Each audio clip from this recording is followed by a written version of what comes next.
فرض کر دیا، اس گھر کا فرض کر دیا۔ اور اس کے بعد رسول اللہ صلی اللہ علیہ وسلم نے فرمایا کہ یا ایھا الناس انی رسول اللہ الیکم جميعا، اے انسانوں، اے اولاد آدم، میں تم سب کی جانب اللہ کا رسول ہوں، میں تم سب کی جانب اللہ کا رسول ہوں۔ تم مانو نہ مانو، اقرار کرو انکار کرو، کافر بنو، مشرک بنو، منافق بنو، یہودی بنو، عیسائی بنو یا مومن بنو، ہوں میں تم سب کی جانب اللہ کا رسول ہوں۔ یہ دعوت صرف رسول اللہ، باقی جتنے بھی انبیاء درمیان میں ہیں انہوں نے مخصوص قوموں کی اصلاح کا دعوت کیا ہے، مخصوص قبیلوں کی اصلاح کا دعوت کیا ہے، مخصوص علاقے میں رہنے والے لوگوں کی اصلاح کا دعوت کیا ہے۔ تو فرمایا وَجَعَلَ كُلَّ الَّذِينَ آمَنُوا، علم تو ان کے پاس تھا نہ یہود کے پاس کہ ایک نبی آنے والا ہے، ایک نبی آنے والا ہے۔ تو فرمایا وَجَعَلَ كُلَّ الَّذِينَ آمَنُوا، جب وہ اہل ایمان سے ملتے ہیں قالوا آمنا، کہتے ہیں کہ ہم بھی ایمان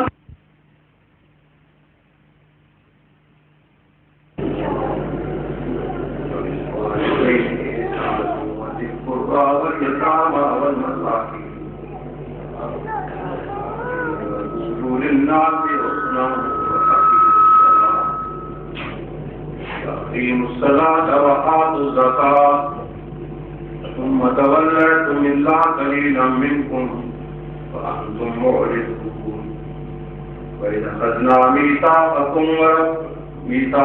لا تسفكون دماءكم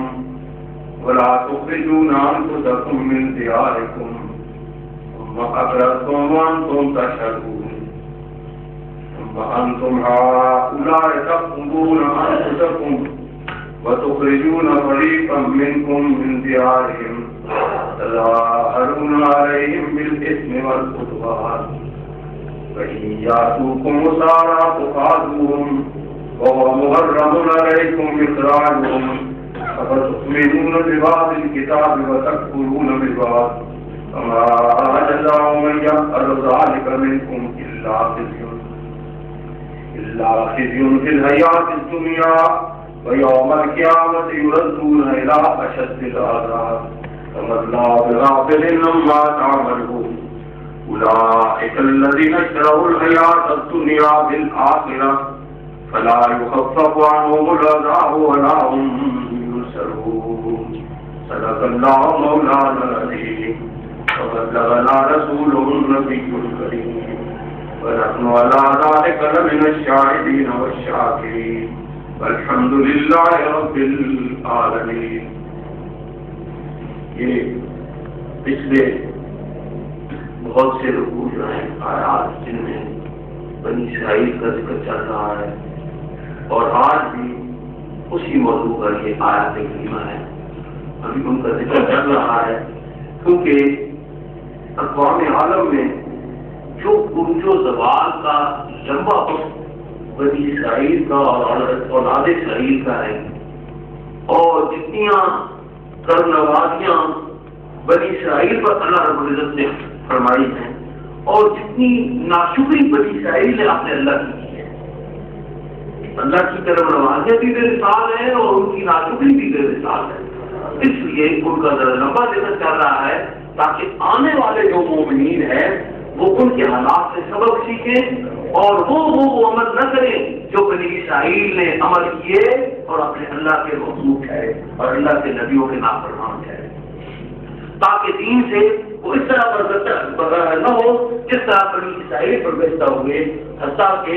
دین ان سے بالکل ہی نکل گیا اور وہ مار ایک قوم بن کر رہ گئے، ایک انسانیت کا انسانوں کا ایک جتھا بن کر رہ گئے جن میں وحشت اور درندگی کا غلبہ تھا، جن میں دنیا کی محبت کا غلبہ تھا، نہ اللہ سے ان کا تعلق باقی رہا، نہ اللہ کی کتاب سے ان کا تعلق باقی رہا، نہ اللہ کے انبیاء سے ان کا کوئی تعلق باقی رہا۔ ان کی جتنا بھی ان کا تعلق تھا وہ دنیا کی زندگی سے ہی تھا، کیونکہ یوم آخرت کا تصور ہی ان سے مل گیا۔ ان کو کوئی ڈر ہی نہیں رہا کہ ہمیں ایک دن اپنے اللہ کے پیش ہو کر اپنی زندگی کے اعمال کا حساب دینا ہے، اپنے نظریات کا حساب دینا ہے، اپنے اعمال کا حساب دینا ہے، اپنی سیرت کا حساب دینا ہے، اپنے کردار کا حساب دینا ہے۔ ان کا انہیں کوئی بات لحاظ ہی نہ تھا، اس لیے ان سے اللہ کا ڈر بھی ان کے دل سے نکل گیا اور انبیاء کا جو ہے وہ محبت وہ بھی ان کے دل سے نکل گئی، دین بھی ان سے نکل گیا، پھر دنیا سے ان کو کیا ملنی تھی اس کا ذکر آج کی آیات کریمہ میں چل رہا ہے۔ تو اللہ رب العزت ارشاد فرماتے ہیں کہ اے بنی اسرائیل ذرا یاد کرو وہ وقت کہ اذ اخذنا میثاق بنی اسرائیل،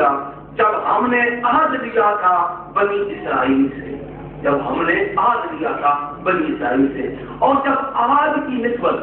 ایک اصول ہے کہ جب عہد کی نسبت اللہ کی جانب ہو جائے تو اس میں حکم ہوتا ہے کہ گویا اس کا معنی ہے امرنا بذالک، جب ہماری جانب سے بنی اسرائیل کو یہ حکم دیا گیا، جب ہماری جانب سے بنی اسرائیل کو یہ حکم دیا گیا تھا تو فرمایا وَإِذْ أَخَذْنَا مِيثَاقَ بَنِي إِسْرَائِيلَ لَا تَعْبُدُونَ إِلَّا اللَّهَ لا تعبدون الا اللہ، کہ اللہ کے سوا تم کسی کے بندے نہ بننا، اللہ کے سوا کسی کی بندگی نہ کرنا، کسی کی عبادت نہ کرنا، کسی کے سامنے اپنے سر کو نہ جھکانا۔ یہ صرف بنی اسرائیل کے لیے نہیں تھا بلکہ اولین انسان آدم علیہ السلام نے جب اس دنیا سے قدم رکھا تھا تو اللہ رب العزت نے ان کو جو حکم دیا تھا، بعد میں ان کی اولاد بھٹکتی رہی تو ان کی اولاد کے لیے جتنے بھی مسلمین حضرات تشریف لائے، جتنے بھی انبیاء کرام ان کی دعائے احوال کے لیے آئے، سب کے لیے ایک ہی حکم تھا، مین حکم کہ لا تعبدون الا اللہ، لا تعبدون الا اللہ، کہ اے وہ کہ جن کی جانب میں نے اپنے نبی کو بھیجا ہے، اے وہ کہ جن کی اصلاح کے لیے میں نے اپنے نبی نوح کو بھیجا ہے، اے وہ کہ جن کی اصلاح کے لیے میں نے اپنے نبی ابراہیم کو بھیجا ہے، اے وہ کہ جن کی اصلاح کے لیے میں نے اپنے انبیاء اسماعیل اور اسحاق کو بھیجا ہے، یعقوب کو بھیجا ہے، یوسف کو بھیجا ہے، داؤد کو بھیجا ہے، سلیمان کو بھیجا ہے علیہ السلام، یوسف کو بھیجا ہے، نوح کو بھیجا ہے علیہ السلام، شعیب علیہ السلام کو بھیجا ہے، موسیٰ علیہ السلام کو بھیجا ہے، عیسیٰ علیہ السلام کو بھیجا ہے، جتنے بھی ہو اے تم بھی ہے، اے وہ کہ جن کی جنم میں نے اپنا محبوب بھیجا ہے، تم بھی ہے جو مومنین کے ناطے تمہارے لیے بھی یہ حکم مشترک ہے کہ لا تعبدون الا اللہ، اللہ کے سوا کسی کی بندگی نہ کرنا، اللہ کے سوا کسی کی بندگی نہ کرنا۔ تورات میں جو آکام اس سے گزری تورات میں بھی جس میں انحراف ہے، اس میں بھی ابھی وہ آکام موجود ہیں جن میں اثبات توحید اور ممانعت شرک ہمیں کثرت سے ملتی ہے۔ جس طرح قرآن پاک میں فرمایا گیا ہے نا، رسول اللہ صلی اللہ علیہ وسلم نے فرمایا کہ تمام گناہ اللہ تعالیٰ بخش دیں گے لیکن ایک شرک کا گناہ، اس کے سوا تم کسی کی بندگی کرو گے، اس کے سوا کسی کے سامنے سجدہ کرو گے، یہ گناہ اللہ تعالیٰ کبھی بھی معاف نہیں کرے گا، یہ گناہ اللہ تعالیٰ کبھی، باقی سارے کے سارے بڑے سے بڑا گناہ اللہ تعالیٰ اپنی مرضی سے معاف کر سکتے ہیں، اپنی مرضی سے معاف کر سکتے ہیں، لیکن معافی تو اس کے لیے ہوتی ہے نا جو مانے کسی کو۔ دیکھیں نا، میں کسی مریض کے ساتھ سختی کروں گا یا کسی کے ساتھ جان کروں گا، پیار اسی کے ساتھ کروں گا نا جو مجھے میرے ساتھ تعلق قائم رکھے گا، ناراض اسی دوں گا جو میرے ساتھ تعلق قائم رکھے گا، جس کا میرے ساتھ تعلق ہی نہیں ہوگا اس کے لیے پیار اور محبت اور ناراضگی کا جان نہیں ہے۔ تو فرمایا کہ وہ جنہوں نے اللہ تعالیٰ سے اپنا تعلق قائم کیا ہوا ہے ان کے سارے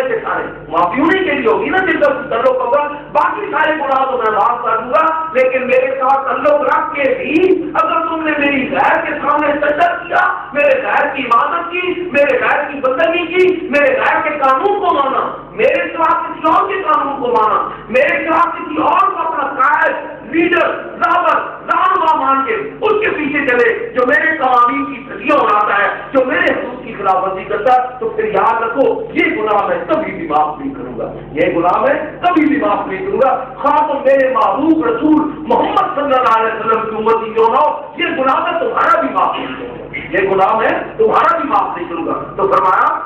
وَإِذْ أَخَذْنَا مِيثَاقَ بَنِي إِسْرَائِيلَ لَا تَعْبُدُونَ إِلَّا اللَّهَ، کہ اللہ کے سوا کسی کی بندگی نہ کرنا۔ تو میں نے آپ کو عرض کیا ہے کہ تورات اب بھی اس میں آکام سے بھری ہوئی ملتی ہے، اس کی مثال دو کی میں آپ کے سامنے پیش کرتا ہوں۔ ایک جگہ تورات میں ہے کہ میرے حضور تیرے لیے دوسرا خدا نہ ہوئے، تو اپنے لیے تراشی ہوئی مورت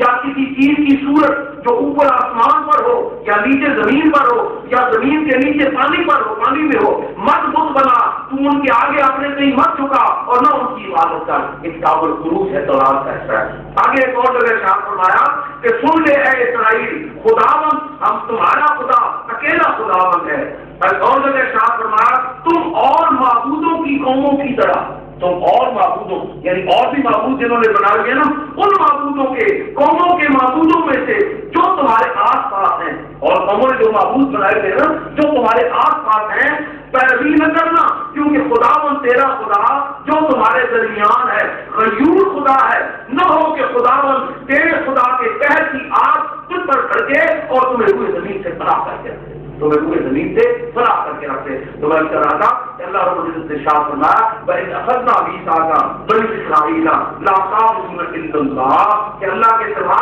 کسی کی بندگی نہ کرنا کسی کی بندگی نہ کرنا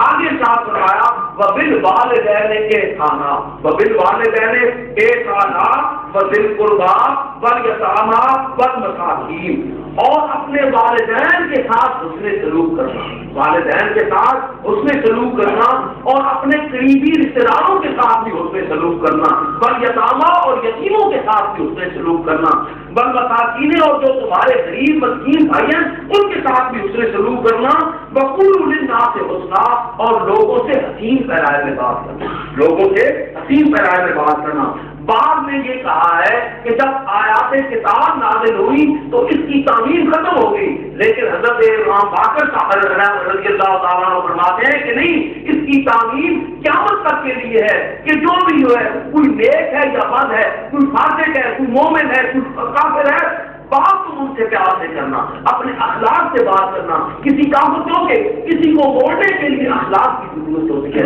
کسی کو موڑنے کے لیے پیار کی ضرورت ہوتی ہے کسی کو موڑنے کے لیے شفقت کی ضرورت ہوتی ہے یہ رسول اللہ صلی اللہ علیہ وسلم پر اللہ تعالیٰ کے بہت بڑے احسانات ہیں بہت احسانات ہیں اللہ رب العزت کے رسول اللہ صلی اللہ علیہ وسلم پر لیکن کسی احسان کو جتلایا نہیں ہے اللہ نے رسول اللہ صلی اللہ علیہ وسلم کہ اے میرے محبوب میرا تجھ پر یہ احسان کہ میں نے تجھے رسول بنایا میرا تجھ پر یہ احسان کہ میں نے تجھے سید الانبیاء بنایا میرا تجھ پر یہ احسان کہ میں نے تجھے خاتم النبیین بنایا میرا تجھ پر یہ احسان کہ میں نے تجھے اپنا معبود ٹھہرایا میرا تجھ پر یہ احسان کہ میں نے تجھے یہ مقامات دیے میرا آج نصیب فرما اپنا دیدار نصیب فرما جو کسی اور نبی کو نہیں نصیب فرما اس کی حیات ظاہری میں اے میرے معبود یہ میرا کوئی احسان بھی نہیں جتایا احسان جتایا تو کیا اے معبود میرا تجھ پر احسان ہے کہ میں نے تمہیں نرم خوب بنایا میں نے تمہیں نرم خوب بنایا وہ کن تو فصل غلیظاً کر دے لفظوں میں نہ ہو دے اے محبوب اگر میں تجھے سخت زبان والا بناتا تو کوئی صدی کو عمر عثمان والی تیرے پاس نہ تھا سب دور بھاگ جاتے میرا احسان ہے کہ میں نے تجھے نرم خوب پیار کرنے والا شفقت کرنے والا بنا کے بھیجا ہے رسول تو یہ سارے تیرے اس کے فرمانوں کی طرح اکٹھے ہو جاتے ہیں وہ ہے کہ تو تیری گالیاں دیتا ہے تو اس کے لیے بھی نرم ہوتا رہتا ہے جو تیرے تربیت سے دیتا ہے تو اس کے ساتھ بھی پیار فرماتا ہے جو تجھے تکلیف میں دیتا ہے تو اس کے لیے بھی دعائیں فرماتا ہے بہت کے میدان میں رسول اللہ دیکھیں موسیٰ علیہ السلام کو اذیتیں دی تو کتنی مرتبہ ملتا ہے ذکر میں قرآن میں بھی اور تاریخ بنی اسرائیل میں بھی کہ بار بار موسیٰ علیہ السلام بدعا کی بار بار کئی مرتبہ بدعا کی آل فرعون کے لیے مصریوں کے لیے کیا اللہ پر یہ کبھی ان پر مکریوں کا عذاب نازل ہوا اے اللہ پھر انہوں نے جب جانچیں شروع کر دی توبہ کی پھر واپسی دلائی پھر عذاب نازل کیا کبھی سانپوں کا عذاب کبھی بچھوؤں کا عذاب کبھی مکریوں کا عذاب کبھی کنویں سے پانی زہریلا ہو اس کا مختلف قسم کے عذاب کی حضرت موسیٰ علیہ السلام نے وہ بنی اسرائیل کی تھی حضرت عیسیٰ علیہ السلام نے بنی اسرائیل کو کہا اے سانپوں اور سانپوں کے بچوں سانپوں اور سانپ کے بچوں یعنی یہ کلمات کبھی بھی رسول اللہ صلی اللہ علیہ وسلم کی زبان مبارک سے آپ کو سارے مکہ کے لیے بھی نہیں سنیں گے اے خدا اور خدا کے بچوں کیا سختی کی ہو نوح علیہ السلام نے اپنی قوم کو 900 سال بعد فرمایا اور جب وہ نہ مانے پتھر مارے آپ کے بعد کے دوران سے تنگ آ کر آپ نے 900 سال کے بعد آخر میں بدعا کر دی صبر کا پیمانہ لبریز ہو گیا ان کے لیے بدعا کی اور قوم نوح پر عذاب نازل ہوا پانی کی صورت میں ساری کی ساری قوم غرق ہو گئی سوائے چند لوگوں کے جو ایک کشتی میں بیٹھ گئے وہ علیہ السلام پر جو ایمان لانے والے تھے لیکن قربانوں میں آ کر میرے آقا علیہ السلام پر دندان مبارک شہید ہے خون بہ رہا ہے دندان مبارک شہید ہے خون بہ رہا ہے پتھر مارے جا رہے ہیں تیر مارے جا رہے ہیں نیزے مارے جا رہے ہیں صحابہ کرام پریشان ہو جاتے ہیں بے صبر ہو جاتے ہیں اور اس کے یا رسول اللہ بہت حال ہے اے دشمنوں کے لیے رسول اللہ بدعا فرما دیجیے میرے آقا علیہ السلام بات اٹھاتے ہیں صحابہ خوش ہوتے ہیں موسیٰ علیہ السلام کی طرح ہمارا کبھی بدعا کرے گا یہ مکے کے کافر فنا ہو جائیں گے لیکن میرے آقا آپ اٹھا کے عرض کرتے ہیں اے میرے مالک اہد قومی یا رب اللہم اہد قومی فانہم لا یعلمون، ان کو ہدایت فرما دے، یہ میرے مقام کو جانتے نہیں، اللہ جانتے ہیں، یہ بڑا فرما دے۔ طائف میں جب پتھر پڑ رہے ہیں، پنڈلیاں مبارک لہو لہان ہے، حتیٰ کہ نالین مبارک اتنا خون بہا کہ چمک گئے نالین مبارک، جڑ گئے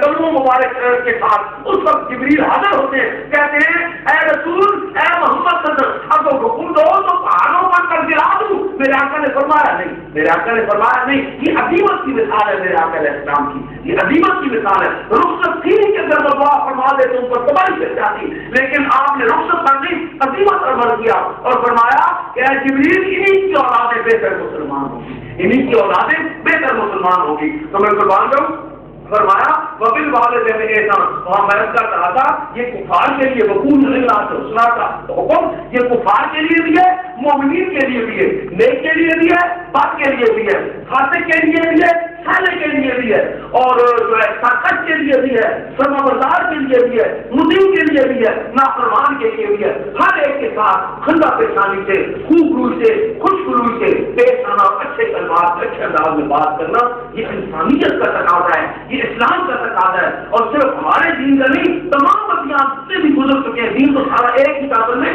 لیکن مختلف دور میں اس کی شکل مختلف رہی، لیکن جہاں بھی جب بھی مسلم انبیاء کرام نے ہدایت کی، اللہ رب العزت نے یہی حکم دے کر بھیجا تھا کہ وقول للناس حسنا، لوگوں کے ساتھ اچھے انداز میں پیش آیا کرو، پیار سے پیش آیا کرو۔ تو بس ایک اور چیز ہے کہ یہاں اللہ رب العزت نے پہلے اپنے حق کو جتلایا، کہ پہلے اپنے حق کا حکم دیا کہ لا تعبدون الا اللہ، اللہ کے سوا کسی کی بندگی نہ کرنا۔ پہلے غیر کی بندگی سے ہوگا، اور مال بار حقوق جو ہے وہ مخلوق کے حقوق خلق، ان کا ذکر کر دیا۔ تو یہیں سے پتہ چلتا ہے کہ اللہ کے نزدیک حقوق العباد کتنی اہمیت رکھتے ہیں کہ اپنی شرک کے اور کوئی نہیں کی نماز، وہ سارے پیچھے آسان پیچھے آ رہے ہیں، عبادت کرنا، نمازیں پڑھنا، روزے رکھنا، زکات دینا، یہ سارے پیچھے آئیں گے۔ اپنی ذات کے ساتھ شریک میں ٹھہرانے کے بعد، اپنی عبادت کی اجازت رغبت دلانے کے بعد، اپنی الوہیت کو مان لینے کے بعد پہلا حکم جو دیا جا رہا ہے وہ حقوق العباد کا حکم دیا جا رہا ہے۔ تو دوستو، ہمارے دین میں بندوں کے حقوق کا اتنا خاص لحاظ رکھا گیا ہے کہ اللہ تعالیٰ نے اپنی ذات کو ماننے کے ساتھ بندوں کے حقوق کی حفاظت کا حکم عطا فرمایا ہے۔ تو اس میں مختلف جو ہے وہ انداز آ جاتے ہیں، مختلف حالات آ جاتے ہیں، مختلف واقعات آ جاتے ہیں۔ اولاد کو والدین کے لیے اولاد، شاگرد کے لیے استاد کے لیے شاگرد، پیر کے لیے مرید کے لیے، جتنے بھی طبقات ہیں ان میں آ جاتے ہیں۔ تو یہاں پہلا ذکر فرمایا، پھر اپنے حقوق کے بعد، اپنی بندگی کے بعد جو پہلا حکم فرمایا وبالوالدین احسانا، وبالوالدین احسانا، اپنے والدین کے ساتھ اس نے ضرور کیا کرو، وبالوالدین احسانا۔ ایک اور جگہ ارشاد فرمایا کہ لا تقل لهما اف ولا تنهرهما، کہ ان کے سامنے اف بھی نہ کہو، اپنے والدین کے سامنے سر اٹھا کر ایسے بھی نہ کرو گے، اور بڑی کی ایسے بھی نہ کرو، لہجہ بھی اس پاپا نہ بناؤ، تنگی کا اظہار بھی نہ کرو۔ اور ایک جگہ ارشاد ہے، میرے بڑی فرمایا کرتے تھے کہ اپنے والد کے سامنے کندھے اٹھا کر بھی نہ چلا کرو، کہیں اس کی طبیعت پہ بوجھ نہ پڑ جائے کہ میرا بیٹا میرے سامنے کندھے اٹھا کر چلتا ہے، کندھے جھکا کر چلا کرو۔ وبالوالدین احسانا، رسول اللہ صلی اللہ علیہ وسلم نے فرمایا کہ اتفاق ہے، صحابہ کرام حاضر ہیں، رسول اللہ صلی اللہ علیہ وسلم تشریف فرما رہے ہیں کہ رحم انتہو ثم رحم انتہو ثم رحم انتہو،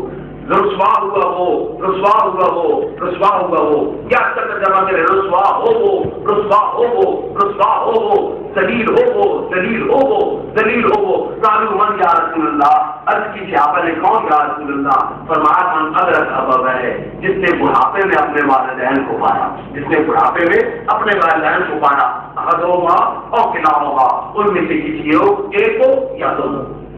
من ادرک ابویہ، جس نے والدین کو بڑھاپے میں پایا، تک کے بڑے بڑھاپے میں، احدہما او کلاہما، ان میں تم دونوں کو یا کسی ایک کو، فلان رسول الجنہ، پھر بھی جنت میں خرید سکا، یعنی جنت ماں باپ کی خدمت میں تھی، جنت ماں باپ کو خوش کر دینے میں تھی، جنت ماں باپ کی خدمت میں تھی۔ ایک اور حدیث پاک ہے، رسول اللہ صلی اللہ علیہ وسلم نے ارشاد فرمایا، لیتا امی حیّن، لیتا کاش کہ میری ماں زندہ ہوتی، رسول اللہ صلی اللہ علیہ وسلم لیتا امی حیّن، کاش کہ میری ماں زندہ ہوتی، وقت بیت العشاء، میں عشاء کی نماز ادا کر رہا ہوتا، میں عشاء کی نماز ادا کر رہا تھا، امامت کر رہا تھا عشاء کی نماز کی. وقالت ابنی محمد، اور وہ پکارتی ہے میرے بیٹے محمد. قلت لبیک وترکت الصلاۃ وقعدت الیہا، میں نماز چھوڑ دیتا لبیک کہتا اور دوڑ کر اپنی گود میں جا دیتا.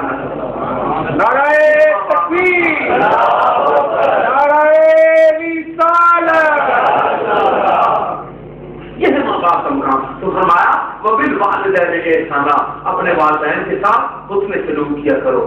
بالکل حضرت صاحب فرمایا کرتے تھے، ایک اور میری ڈائری میں لکھا ہوا ہے کہ ایک والد اپنی غربت میں 10 بیٹوں کو پیار سے پالتا ہے، لیکن 10 بیٹے اپنی سمندری کے دنوں میں ایک باپ کی خدمت نہیں کرتے، اس کی شان کے مطابق اس کی خدمت نہیں کر سکتے. تو فرمایا وبالوالدین احسانا. آگے فرمایا وذی القربی، اور تمہارے جو قرابت دار ہیں، عزیز دار ہیں، رشتے دار ہیں، تمہارے بہن بھائی ہیں، تمہارے بھتیجے ہیں، تمہارے بھانجے، تمہارے نواسے، تمہاری نواسیاں، تمہارے داماد،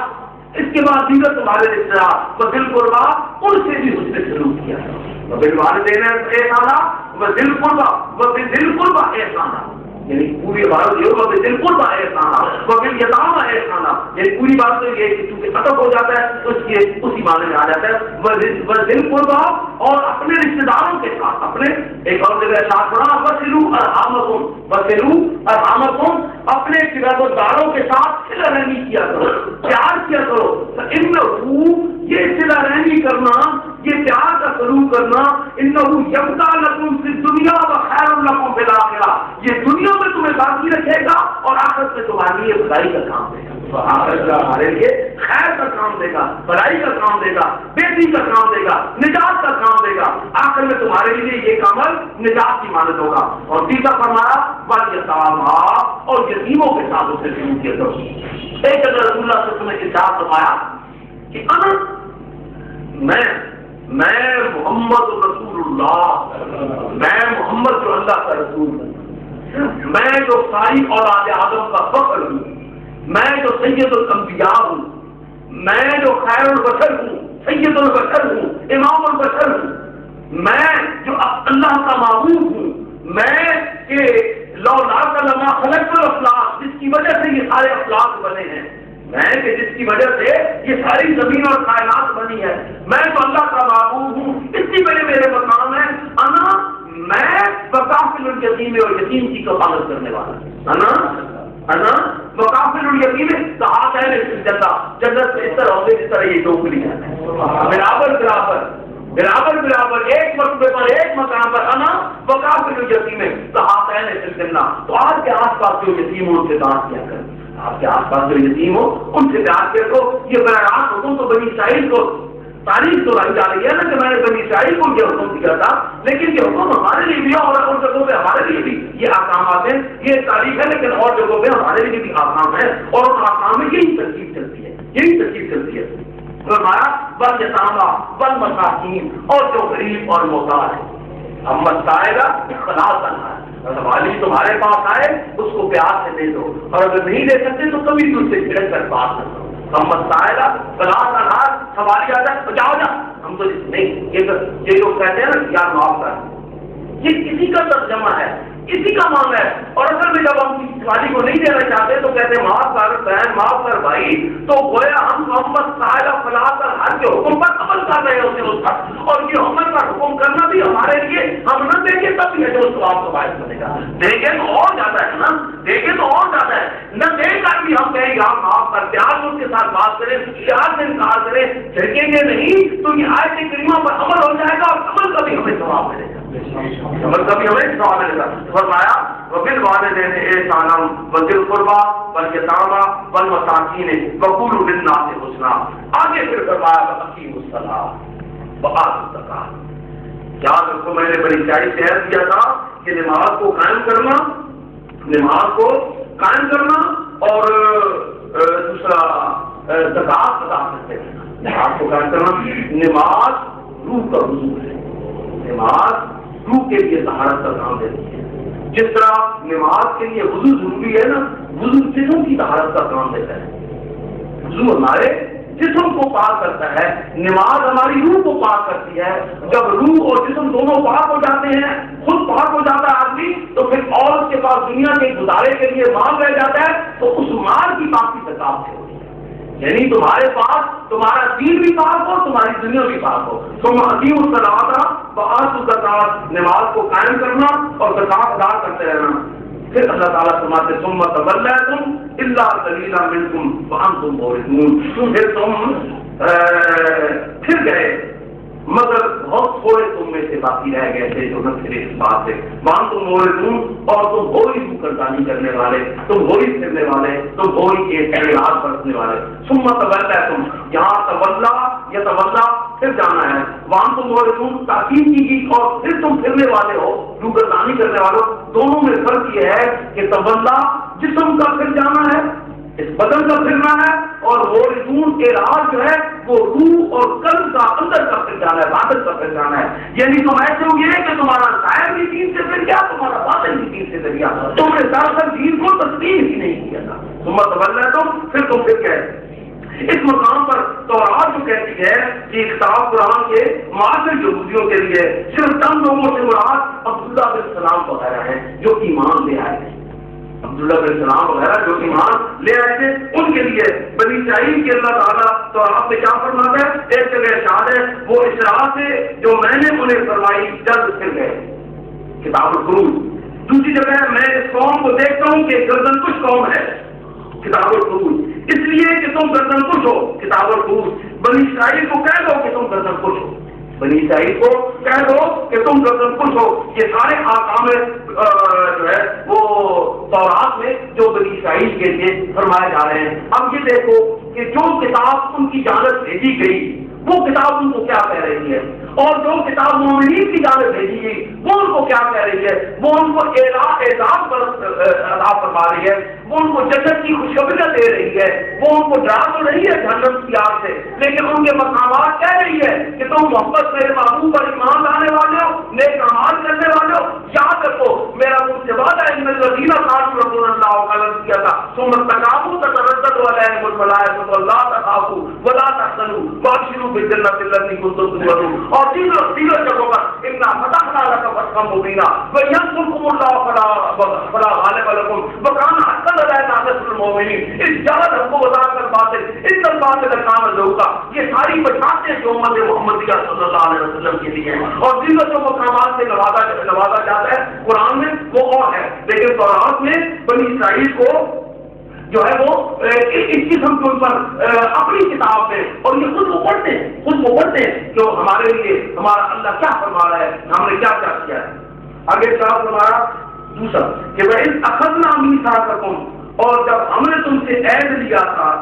اس بات کا کہ لا تسفكون دماءکم، کہ اپنوں میں سے کسی کا خون نہ کرنا، قتل نہ کرنا، اپنوں میں سے، یہ بنی اسرائیل کے لیے تھا کہ اپنوں میں سے کسی کا قتل نہ کرنا، ولا تخرجون انفسکم من دیارکم، اور نہ اپنوں میں سے کسی جماعت کو ان کے گھروں سے نکالنا، ثم اقررتم، پھر تم نے اس کا اقرار کیا تھا، عہد کیا تھا، وانتم تشهدون، اور تم اس پر گواہ ہو، تم اس پر گواہ ہو کہ تمہارے اسلاف نے یہ عہد کیا تھا۔ یہ عہد بنی اسرائیل کے انبیاء کرام کے ذریعے اولاد اسرائیل سے لیا گیا تھا، بنی اسرائیل کے انبیاء کرام کے ذریعے مختلف انوار میں ان سے عہد لیا جاتا رہا، اور مختلف انوار میں عہد کرنے کے بعد پھر وہ پھرتے رہے، تو یہ خونریزی کی ممانعت تورات میں ہمیں بکثرت ملتی ہے۔ ایک جگہ شادے بے گناہ کا خون زمین پر جسے خداوند تیرا خدا تیری میراث کر دیتا ہے بہایا نہ جائے کہ خون تجھ پر ہو۔ ایک اور جگہ شاد ہوگا اسی طرح دیگر ارشاد ہے، کل جو واقعہ ہوا ہے، یعنی یہ امر ہوا ہے ان کے لیے فرمایا جا رہا ہے نا کہ ولا تخرجون انفسکم، لیکن تم نے یہ کام کیے تھے، تم نے یہ کام کیے، تم تم نے اقرار کیا، پھر بدل گئے، اپنے آپ کو چھوڑ دیا۔ ہم نے بھی اقرار کیا تھا، ہمارے رسول اللہ صلی اللہ علیہ وسلم نے ہمیں حکم ارشاد فرمایا تھا کہ سباب المومن فسوق، مسلمان بھائی کو گالی دینا فسق ہے، وقتلہ کفر، اور اس کو مار دینا کفر ہے، اس کو مار دینا کفر ہے۔ لیکن آج ہم کیا کر رہے ہیں، مسلمان ہوتے ہوئے ایک دوسرے کا چھوٹی چھوٹی باتوں پر جھگڑا کرتے ہیں، گولیاں چل جاتی ہیں، خصوصاً آپ کے خاندان میں کئی خاندان تباہ ہو گئے اس قتل و غارت گری کے نتیجہ میں، دشمنیاں پاتے ہیں، چھوٹی چھوٹی باتوں پہ ایک آگ بھڑک اٹھتی ہے، اور بات صرف دنیا کی لالچ کی خاطر، دنیا کے اقتدار کی خاطر، ٹاپ ٹپی کی خاطر، دھون کمانے کی خاطر یا گروہ بنے ہوئے ہیں جو پورے لاہور کو کامن جو ہے وہ تو والا کر کے رکھ دیتے ہیں, خصوصاً آپ کے علاقہ میں خاندہ میں. ان گروہوں کو بھی یہ معلوم ہونا چاہیے کہ اگر وہ اس قسم کی حرکتیں رکھیں گے تو ایمان کے ساتھ, اسلام کے ساتھ, خدا کے ساتھ, خدا کے رسول کے ساتھ ان کا کوئی تعلق باقی نہیں رہے گا. پھر وہ بے شک یہودی ہو کے مرے, نصرانی ہو کے مرے, ہندو ہو کے مرے, سکھ ہو کے مرے, یا نام کے مسلمان ہیں کہ نام غلام رسول رکھ دینے سے مسلمان نہیں ہو سکتا, کوئی نام عبداللہ رکھ دینے سے مسلمان نہیں ہو سکتا. جب تک کہ عبداللہ ہونے کا حق ادا نہیں کرے گا, جب تک کہ غلام رسول ہونے کا حق ادا نہیں کرے گا. اور وہ حق کیا ہے کہ تمہارے ہاتھ سے المسلم من سلم المسلمون من لسانہ ویدہ, مسلمان ہے ہی وہ کہ جس کے ہاتھ اور زبان سے دوسرا مسلمان کا مسلمان ہے. اگر وہ میاں محفوظ نہیں رہتا اس کا مسلمان بھائی, اگر خانہ کی گلی میں رہنے والا بندہ اپنی گلی میں رہنے والوں کو, شریفوں کو تنگ کرتا ہے تو پھر یاد رکھو وہ گنڈا اس کا اسلام کے ساتھ کوئی تعلق نہیں ہوگا. ایک جگہ صاحب فرمایا کہ وہ قومیں جو شریروں کے ڈر کی وجہ سے, وہ شریر جو شریروں کے شر سے بچنے کے لیے اعراض کرتے ہیں کہ کسی اور کے ساتھ نہ چلا جائے گا, یاد رکھو وہ قومیں بلا کا انتظار کرے گی. حدیث پاک ہے, مصیبتوں کا انتظار کرے گی. فرمان رسول صلی اللہ علیہ وسلم ہے, تمام شرفا یہ عہد کر لو کہ جو بھی ہنڈا گردی کی راہ پر چلے گا, جو بھی بدماشی کی راہ پر چلے گا, پوری کی پوری گلی, پورے کا پورا محلہ, پورے کا پورا خانہ اس کے لیے سرفراز ہو کر میدان میں آ جائے گا اور سب مل کر کی گنڈا گردی کا مقابلہ کریں گے, سب مل کر اس کی بدماشی کا مقابلہ کریں گے, سب مل کر اس کی شرارت کا مقابلہ کریں گے. یاد رکھو کوئی شریف باقی نہیں رہے گا, کیونکہ شریف کا بھی ان کے لیے رسوائی ہے اور فسادہ ہے اور ذلت ہے اور تباہی ہے اور ہلاکت ہے. ویوم القیامت یردون الی اشد العذاب, اور قیامت کے دن ان کو انتہائی شدید عذاب ان کی جانب کو لوٹائے جائیں گے, وہ پلٹائے جائیں گے. پھر کیوں یہ براہ راست کتاب بنی اسرائیل سے تھا. اصل میں بات یہ تھی کہ مدینہ کی میں اوس اور خزرج دو عربی قبیلے تھے, دونوں مشرک تھے. اوس والے بھی شرک کرتے تھے, خزرج والے بھی شرک کرتے تھے. قبیلہ موحد اسرائیلی جو ہے خدا کو مانتے تھے, ان کے قبیلے تین تھے, وہ بہت طاقتور قبیلے تھے, مال و دولت کے لحاظ سے, سیاست کے لحاظ سے, قوت کے لحاظ سے, طاقت کے لحاظ سے. بنی قینقاع, بنی نضیر اور بنی قریظہ, یہ تین قبیلے تھے.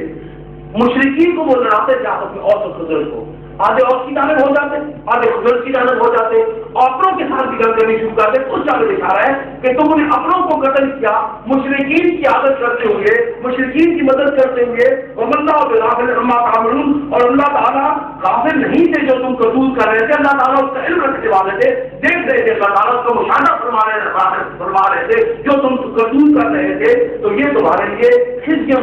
ذلت اور رسوائی ہے, یہ تمہارے لیے بڑائی اور کامیابی نہیں ہے کہ تم اپنے سے بڑے نخرے کر رہے ہو اور خوش ہو رہے ہو. تو اس پیشنگوئی کو اللہ رب العزت نے بہت ہی تھوڑے عرصے کے بعد پورا کر دیا کہ جب یہودیوں کے وہ طاقتور ترین قبیلے جو تھے وہ مدینہ سے نکلے, اس طرح رسوا ہوئے, اس طرح ذلیل ہوئے, اس طرح جو ہے تباہ اور ہلاک ہوئے. رسول اللہ صلی اللہ علیہ وسلم کی ظاہری حیات مبارکہ میں بھی تباہی پھر کی ان تینوں قبیلوں کی نکل گئے. اور آج دنیا میں کوئی جانتا ہی نہیں ہے کہ کوئی بنو قینقاع تھا, کوئی بنو نضیر تھا, کوئی بنو قریظہ تھا. آج زمین پر ان کے قبیلے کے ناموں سے کوئی واقف بھی نہیں ہے, کوئی جانتا بھی نہیں ہے. اور اوس اور خزرج کہ وہ لوگ, وہ جو قبائل جنہوں نے ایمان قبول کر لیا تھا اور جنہوں نے حق کی خاطر اپنی جانیں دی تھی, آج ان کی غلامی پر فخر کرنے والے 1.5 ارب کے نزدیک مسلمان دنیا میں موجود ہیں, کونے کونے میں. میں اپنا ایک واقعہ بتا دوں. میں مدینہ کی میں کھجورے لینے کے لیے گیا, میرے ساتھ ٹیکسی ڈرائیور کا دور سے کھجورے لا رہے تھے. تو میں نے اس سے پوچھا کہ یہ قبیلہ تھے, اندر بدلی ہوں کہنے لگے نام. میں نے کہا یہ قبیلہ, کہنے لگے قدیم اور جدید. میں نے کہا قدیم, کہنے لگے بنی اوس. وہ دائیں جانب ان کی ڈرائیور ہوتی ہے. تو میں نے ہاتھ لے کر دائیں ہاتھ ان منہ سے لگا چوم لیا. مجھے پوچھنے کا بات کیا کر رہے ہو؟ میں نے کہا یہ ہاتھ ان لوگوں کی اولاد کے ہاتھ ہیں جنہوں نے رسول اللہ صلی اللہ علیہ وسلم کے دست مبارک کے ساتھ اپنا دست مبارک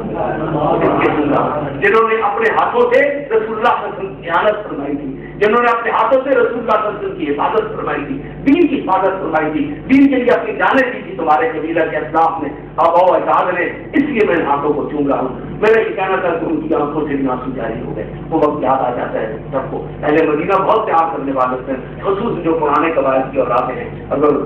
جو ہے وہ ان سے ملا جائے تو بہت ہی پیار کرنے والے ہوتے ہیں. اور یہ پیار کیوں نہ ہوتا, کیونکہ رسول اللہ صلی اللہ علیہ وسلم نے ایسا پیار نبھایا, اس پیار میں وہ ایسے غرق ہوئے کہ آج تک ان کی اولادوں سے وہ پیار نکل نہیں رہا 1500 سال کے بعد بھی. تو فرمایا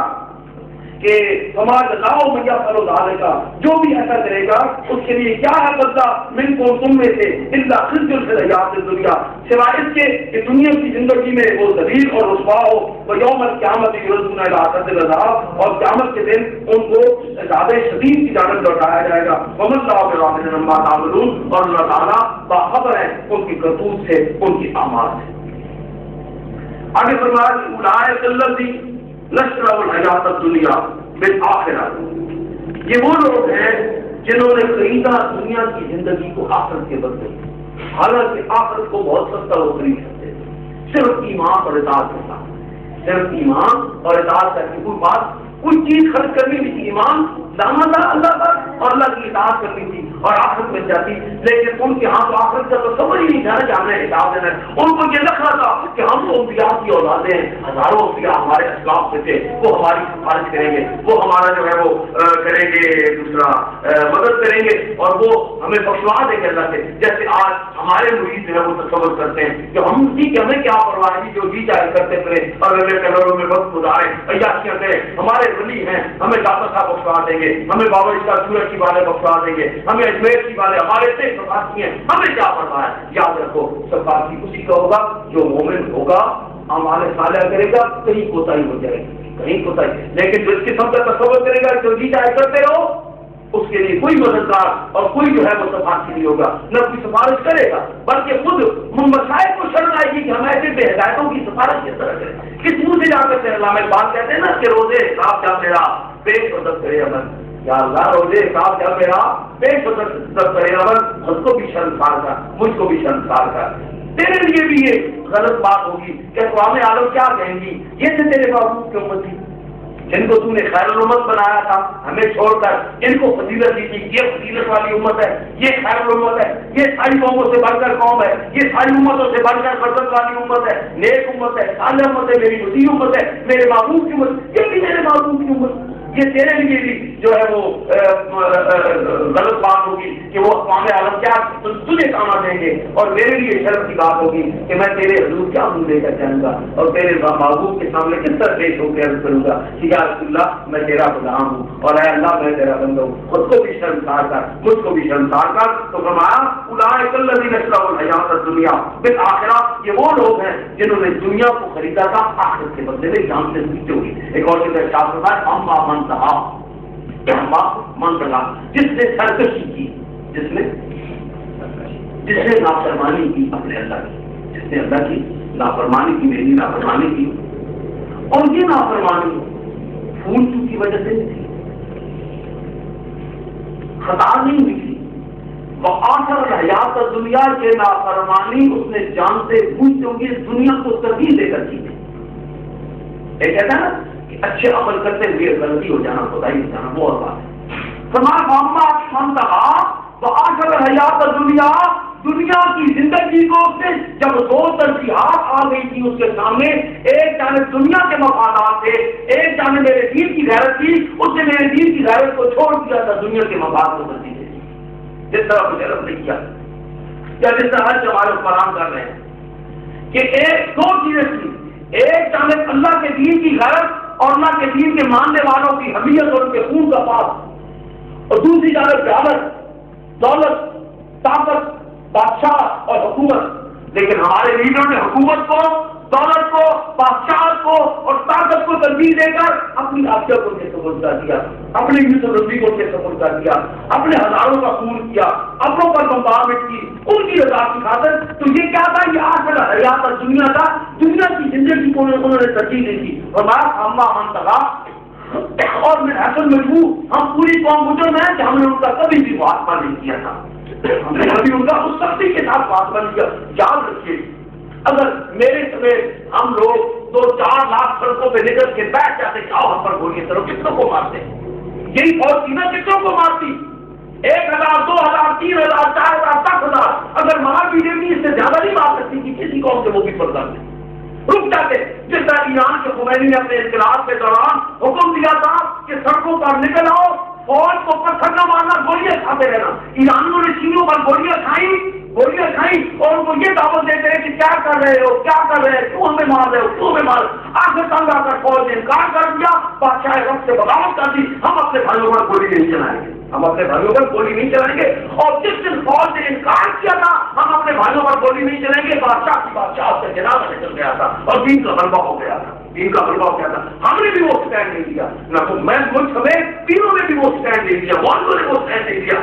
مسلمانوں نے وہ اسٹینڈ نہیں لیا جو اس بات پر ہمیں لینا چاہیے تھا۔ اس وقت جب مشرف یہ انقلاب لا رہا تھا، امریکہ کی غلامی کا تقاضا ہماری قوم کی گردن میں پہنائے دے رہا تھا، اس وقت ہم انکار کر دیتے، ہم سڑکوں پہ آ کر اسلام آباد کی سڑکوں پہ آ کر اس وقت اگر ایک کی چکر کے لیے سڑکوں کی جانب ہم روانہ ہوتے ہیں تو انقلاب آ جاتا ہے، اس کی ضرورت بحال ہو جاتا ہے۔ اسلام آباد میں ہجوم نہ ہے، کیا ہوگا اگر 2-3 لاکھ آدمی بھی اسلام آباد میں آ گئے تو اسلام آباد کا کس طرح فوج جو ہے پولیس اس کا مقابلہ کرے گی، مقابلہ نہیں کر سکیں گے، انقلاب آ جائے گا، اس سے بچنے کے لیے چیز سے بحال ہو جاتا ہے۔ تو اگر ہم اس وقت سٹینڈ لے لیتے کہ امریکہ کے ساتھ غلامی کا تعلق نہیں رکھتے، ہم اسلام آباد پر حملہ کر رہے ہیں اور ہمارے فوجیوں ہمیں مارو، ہم بغاوت کی کچھ اختیار کرتے ہیں، اگر دین کے غلبہ کے لیے، اگر قوم کی غیرت کے لیے ہمیں اپنے سے بغاوت نہیں کرنی پڑے حکومت سے، تو ہم باغی ہیں، ہم وہ باغی بننے کے لیے تیار ہیں جو بغاوت حسین رضی اللہ تعالیٰ نے صرف حضور کے خلاف، الحاد کے خلاف، بے دینی کے خلاف کی تھی اور آج تک ان کا نام زندہ ہے۔ حسین قتل ہو کے زندہ باد ہو گیا اور یزید زندہ ہو کے مردہ باد ہو گیا۔ آج یزید کا نام لینے والا نہیں، حسین کی غلامی پر وقت کرنے والے ہزاروں موجود ہیں۔ تو آج بھی گھر ہو ابراہیم کا امام پیدا، آج کر سکتی ہے ذات گلستان پیدا، آج بھی گھر ہو حسین ہو تو ہزاروں یزید ہے اندر، یہ مارکے بڑی مدت سے پائے جاتے ہیں۔ حسین ہو، آج بھی حسینیت جو ہے وہ ایک نظریہ وہ ہمیں پکار رہا ہے کہ ہم اپنے حکمرانوں کا محاسبہ کریں اور اس کا محاسبہ کرنے کے لیے اپنی مال جان قربان کرنے کا نظریہ لے کر اگر یہاں مال روڈ پر 1 لاکھ آدمی بیٹھ جائے کہ کوئی شرارت کرنے کی ضرورت نہیں، کسی شیشے گاڑی کے شیشے کو کلبے مارنے کی ضرورت نہیں، صرف بیٹھ جاؤ کہ فیصلہ کرو ہمارے نائب حکمرانوں کہ تم ہمیں امریکہ کا غلام بناؤ گے یا آزاد قوم کی طرح ہم زندہ رہیں گے، آزاد میں رکھتے ہیں دنیا میں، فریاد و غبار سے کام نہ لے، جائے ایسے دل کا کر جائے سفر تقسیم نظر اے جو سجورے پر پڑتے فریاد و غبار سے کام نہ لے، جائے ایسے دل کا کر جائے سفر تقسیم نظر۔ کتنی ہی شوائیں وہ کہتے ہیں وہ دل میں اس کے سوز اگر شیطان کے قدم کی آنکھوں پر اور بیگانے اثر سے دل ہو کر ابلیس کی بھی تعلیم ہے کر آج ہمارے حکمران بیگانے اثر سے دل ہے تو خوشی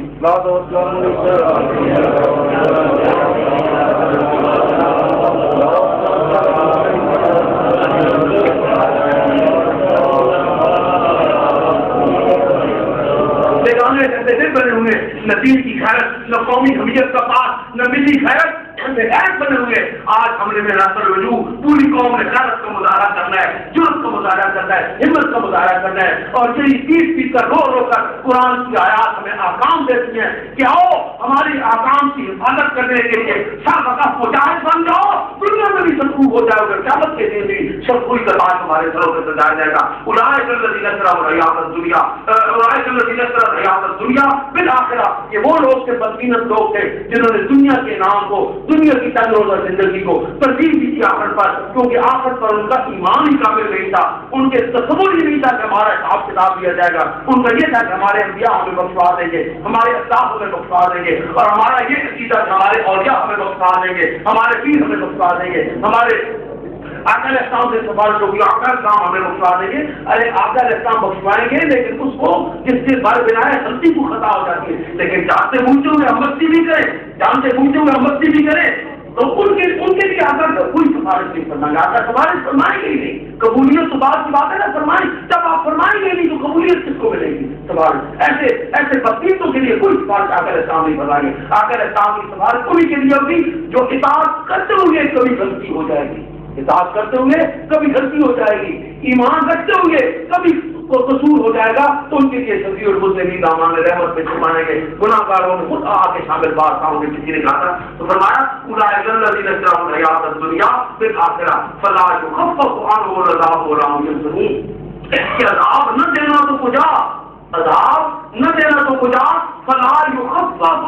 بس ان سے عذاب کی تخفیف بھی نہیں کی جائے گی، ذرا کی نرمی بھی نہیں کی جائے گی، بالکل نجات تو خدا ایک جانب رہی، بالکل نجات تو ایک جانب رہی، ذرا کی تکلیف بھی نہیں کی جائے گی اور پورا عذاب دیا جائے گا، پوری سختیوں کے ساتھ کی جائے گی. اشد العذاب، پہلے عذاب کا حکم آ گیا، اب دوسری مرتبہ پھر عذاب کا حکم ہے. تو گویا یہ تاکید بالائے تاکید ہے، تاکید بالائے تاکید ہے. ایک تو عذاب دیا جائے گا اور دوسرا یہ تصور کرنا کہ ہاتھ نہیں دیا جائے گا، کسی وجہ سے بھی معافی نہیں مل جائے گی، یہ عقیدہ غلط ہے. عذاب نہ دینا تو خدا عذاب میں درد کی تکلیف نہیں دی جائے گی، بلکہ پورا جو گناہ کرے میں یامن مثقال ذرۃ خیر یرا ومن یعمل مثقال ذرۃ شر یرا، جس نے ذرہ کی نیکی کی ہوگی وہ اس کا بدلہ پا لے گا، جس نے ذرہ کی برائی کی ہوگی وہ اس کا بدلہ پا لے گا. فاما من ثقلت موازینہ فهو هاویہ وما من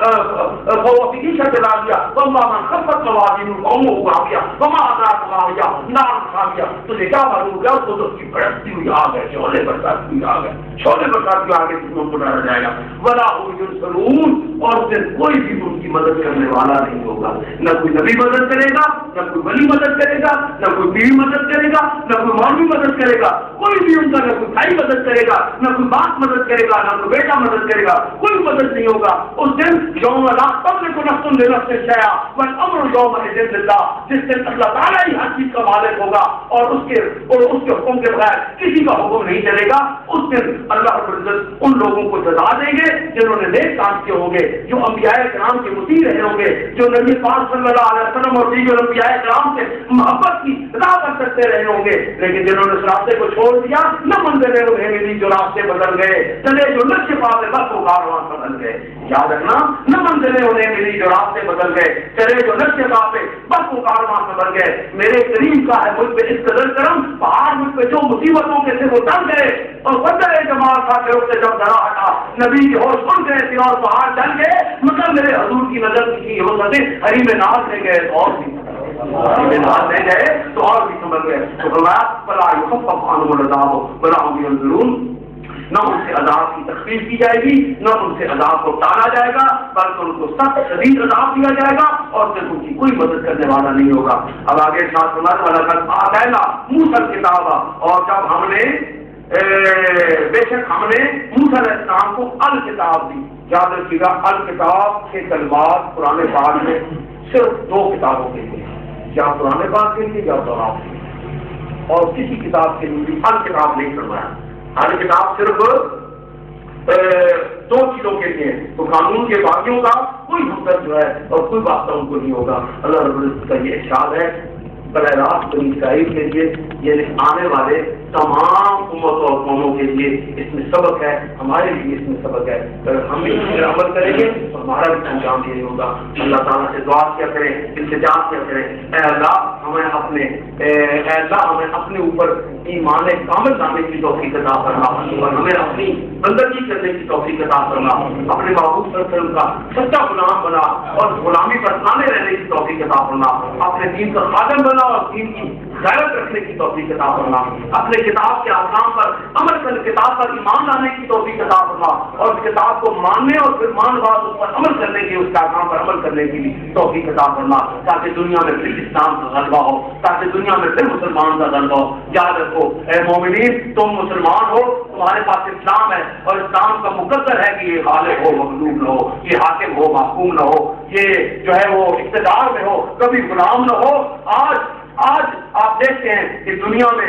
کی وہ قومیں جو باغی ہیں انہوں نے غلبہ کیا ہوا ہے مسلمانوں پر، جو نظریات مند ہیں انہوں نے غلبہ کیا ہوا ہے اسلام پر. تو دراصل یہ استثنائی اور عارضی عمل ہے. تمہارا مقدر ہے کہ تم غالب ہو، تمہاری قسمت ہے کہ تم غالب ہو. یاد رکھو وانتم الاعلون ان کنتم مؤمنین، تم ہی اعلیٰ ہو، تم ہی برتر ہو اگر تم مومنین ہو. لیکن کاش ہم مومنین پورے مومنین ہوتے، ہم مسلمان پورے مسلمان ہوتے. کوتاہی ہماری ہے، وہ زمانے میں مدد سے مسلمان ہو کر اور ہار ہوئے تارے کے گناہ ہو کر وہ ہمارے اسلام کی جن کے پاس کچھ بھی نہ تھا، نہ تلواریں، نہ